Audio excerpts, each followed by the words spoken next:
Hai, selamat datang lagi di channel gue hari ini. Kali ini gue pengen ngebawain kisah dari kematian tragis yang dilenyapkan oleh keluarganya sendiri. Bukan update dari channel ini. So guys, sekarang kita masuk ke awal kisah ceritanya. John Emil Liss adalah nama lengkapnya. Lahir pada tanggal 17 September 1925 di Bay City, Michigan. John adalah anak tunggal dari orang tua blasteran Jerman Amerika, John Frederick Liss dan Alma Barbara Florence Liss. Seperti ayahnya, John adalah seorang Lutheran yang taat dan guru sekolah minggu. Pada tahun 1943, ia mendaftar di Angkatan Darat Amerika Serikat dan menjabat sebagai teknisi laboratorium selama Perang Dunia Kedua.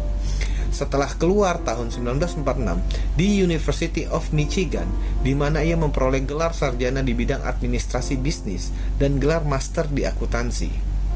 Pada tahun 1950, ketika Perang Korea meningkat, John ditarik kembali ke dinas militer aktif di Fort Eustis, Virginia. Dia bertemu dengan Helen Morris Taylor. Helen adalah mantan istri seorang perwira infanteri yang tewas dalam aksi di Korea tersebut, yang tinggal di dekat situ dengan putrinya Brenda. Singkat cerita, keduanya itu terjalin hubungan yang cukup lama, sampai akhirnya mereka memutuskan untuk menikah. John dan Helen menikah pada tanggal 1 Desember 1951 di Baltimore, dan keluarganya pun pindah ke California Utara. Angkatan Darat menyadari keterampilan akuntansi John dan menugaskan kembali ke Korps Keuangan setelah menyelesaikan tugas keduanya pada tahun 1952. John bekerja untuk sebuah firma akuntansi di Detroit dan kemudian sebagai supervisor audit di sebuah perusahaan kertas di Kalamazoo, tempat ketiga anaknya dilahirkan. Pada tahun 1959, John naik menjadi supervisor umum Departemen Akuntansi Perusahaan. Pada tahun 1960, Brenda, anak tirinya John, menikah dan meninggalkan rumah. Dan John pindah bersama sisa keluarganya ke Rochester untuk bekerja di Xerox. Di sana, ia akhirnya menjadi direktur jasa akuntansi. Pada tahun 1965, tepatnya 5 tahun kemudian, John menerima posisi sebagai wakil presiden dan pengawas keuangan di sebuah bank di Jersey City dan pindah bersama istri, anak-anak, dan ibunya ke Brizigno, taat dalam beragama. Dari balik dari semua itu, John adalah orang yang sangat pendiam dan ketika terjadi masalah apapun, dia akan menyimpannya sendiri. John juga tidak pintar dalam bersosialisasi. 3 anaknya John bernama Patricia, John Jr., dan Frederick. Semuanya terus tumbuh menjadi remaja. Istrinya, Helen, menjadi sakit-sakitan setelah pindah ke rumah baru itu. Dia telah menyimpan rahasia dari suaminya selama bertahun-tahun dan sekarang dia tidak bisa menyembunyikannya lagi. Helen menderita penyakit sifilis tersier yang dia dapatkan dari suami pertamanya yang meninggal sebelum dia bertemu John. Helen juga memiliki masalah dalam penglihatannya. Dia mulai mengobati dirinya sendiri dengan alkohol di samping obat penenang yang diresepkan oleh dokter. Helen juga berhenti menghadiri gereja. John juga semakin mengkhawatirkan anak-anaknya yang menjadi remaja di tahun 60-an yang berjiwa bebas. Karena John ini pengen banget anak itu taat dalam beragama. Salah satu anak tertua dari John yang bernama Patricia ingin menjadi artis. Dan setelah John mengetahui kalau putrinya ingin menjadi artis, John langsung khawatir banget. Dikarenakan menurut ajaran agama yang dianutnya, kalau menjadi artis akan semakin jauh dari Tuhan dan sangat dekat dengan iblis. Kenapa bisa dibilang gitu? Mungkin karena ke narkoba, ngerokok, dan lain-lain. John merasa keluarganya sudah mulai tersesat nih, karena jauh dari Tuhan. Ketika John Liss bergumul dengan moralitas keluarganya, kurang dari setahun bekerja, John akhirnya dipecat dari pekerjaannya. Akan tetapi, karena John tidak mau keluarganya tahu, entah karena alasannya malu dengan keluarganya atau karena memang dia nggak mau istrinya makin parah sakitnya. Supaya istri dan keluarganya tidak mengetahui semua itu, dia tetap beraktivitas seperti biasa. Berangkat setiap pagi, tapi dia tidak ke kantor lagi, melainkan ke kafe. Di kafe itu dia sambil ngopi nih. Dia mencari beberapa informasi pekerjaan. John akhirnya mendapatkan pekerjaan baru yang bayarannya lebih rendah. Dan gak berapa lama bekerja di sana, John pun dipecat lagi dengan alasan bahwa sosialisasinya John sangat jelek terhadap teman kerjanya yang lain. John pun sangat frustasi, tapi masih bersikap sangat dingin, seolah-olah tidak terjadi apapun terhadap dirinya. Sampai di mana Dia memikirkan tentang biaya hidup yang terus mengalir seiring berjalannya waktu. Tentunya John sudah tidak ada pemasukan sama sekali. Gaji sebelumnya itu juga belum bisa menutupi biaya hidup keluarganya John, bahkan sampai minus. Akhirnya John memutuskan untuk mengambil uang dari tabungan ibu kandung yang bernama Alma yang tinggal bersamanya tadi. Sang ibu sudah mempercayakan semua tabungannya kepada John, sedikit demi sedikit, hingga akhirnya John merasa sudah bangkrut karena semua tabungan ibunya pun sudah mulai menipis. Dan akhirnya inilah kisah yang paling kelam menurut gua. John hanya melihat satu jalan keluar, menghadapi penghinaan karena mengakui kepada keluarga bahwa mereka bangkrut secara finansial.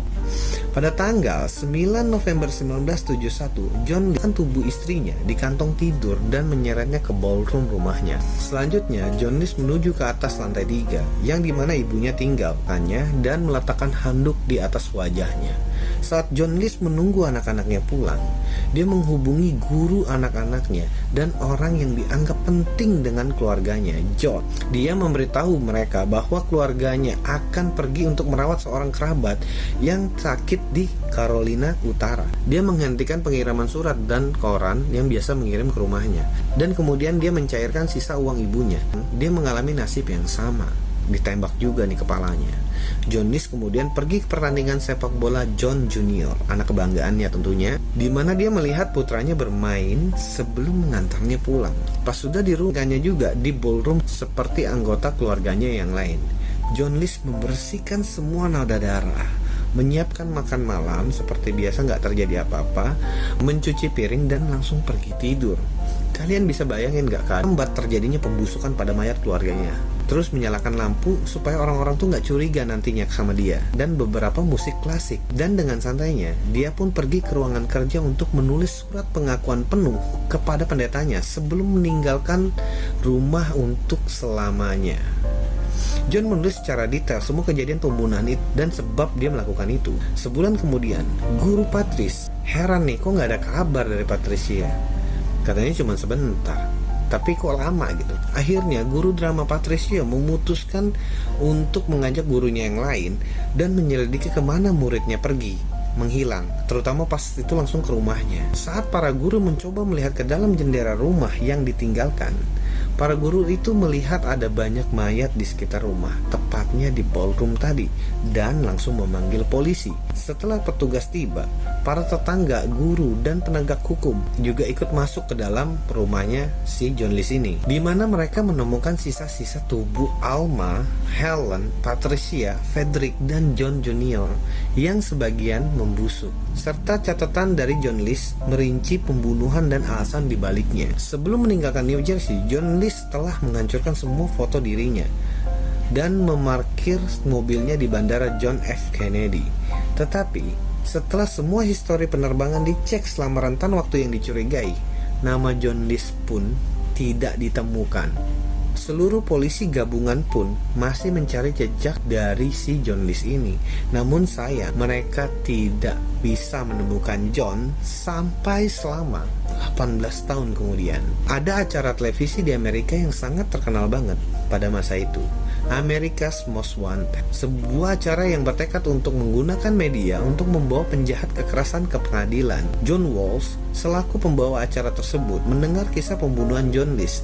Dia bertekad untuk membantu menangkap pembunuhan keluarga itu. Mengetahui bahwa John List telah berhasil menjadi buronan yang handal, John Walsh ingin membantunya. Tetapi polisi dan FBI hanya memiliki foto yang tersisa pada tahun 1971. Akhirnya, Walsh menghubungi pematung forensik Frank Bender untuk membuat gambaran tentang bagaimana tampilan John List saat ini. Bersama dengan psikolog forensik Richard Walter, Frank membuat patung yang mirip banget dengan John yang diperlihatkan kepada dunia di America's Most Wanted. Penayangan televisi itu pada tanggal 29 Mei 1989 ditonton sebanyak 22 juta orang, termasuk Wanda bersama dengan putrinya Eva Mitchell. Wanda yakin bahwa tetangganya itu sangat mirip dengan patung John List di acara tersebut. Akhirnya Wanda pun menelepon polisi dan bilang kalau ada tetangganya yang mirip banget dengan patung tersebut, namanya Bob Clark. Akhirnya polisi pun datang ke rumah Wanda guna untuk penyelidikan lebih lanjut. Wanda bilang nih ke polisi kalau Bob Clark itu baru aja pindah ke Virginia, dan polisi pun segera mencari ke lokasi tersebut. Ketika polisi bertemu dengan Bob tidak mengakui bahwa dia adalah John List yang dicari polisi selama 18 tahun. Karena kesamaan pada sidik jari Bob Clark dan John List, akhirnya dia mengakui bahwa dia adalah John List yang sebenarnya, yang dicari oleh polisi selama ini, yang kini menjalani hidupnya bersama istri barunya, Dolores Miller, yang menceraikannya setelah penangkapannya itu. John diadili, dijatuhi hukuman seumur hidup atas kasus pembunuhan keluarganya. Pada tanggal 21 Maret 2008, John List meninggal di penjara karena penyakit pneumonia. Usia John saat itu 82 tahun. Seperti yang gue bilang tadi di awal cerita, kisah ini sampai diangkat ke dalam dunia perfilman yang berjudul The Stepfather tahun 1987 serta pembuatan ulang tahun 2009 dengan nama yang sama. Ironisnya, sebenarnya John itu tidak mungkin bangkrut dikarenakan jendela atap rumah dia asli Tiffany yang bernilai 100.000 US dollar pada masa itu. Atau jika gue rupiahin 14.500 per dolar, dia memiliki uang sekitar 1,4 M. Tentunya uang segitu pada tahun 1971 bukanlah uang yang sedikit, guys. Jadi jendela itu bisa saja untuk menghapus semua hutang yang dimiliki John. Dan cerita John List ini pun selesai. Oke, terima kasih buat kalian yang sudah menonton kisah ini sampai selesai. Masih ada cerita misteri kematian lainnya yang sudah gue bahas di video sebelumnya. Sampai jumpa di next video. Gua Chandri, bye.